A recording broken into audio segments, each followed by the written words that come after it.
Ikaw ba ang Kristos na sinasabi ng mga tao? Kaya sa kanila, tinuturing mo raw ay iyong sarili na isang hari. Totoo ba ikaw ay isang hari? Ang kahayag ko'y wala sa mundong ito. Ngayon,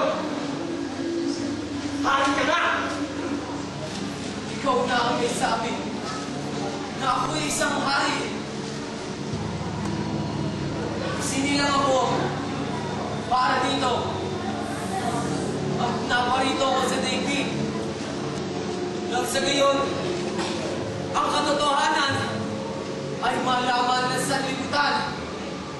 Ang sino mang naniniwala sa katotohanan ay nakaririnig ng aking tinig.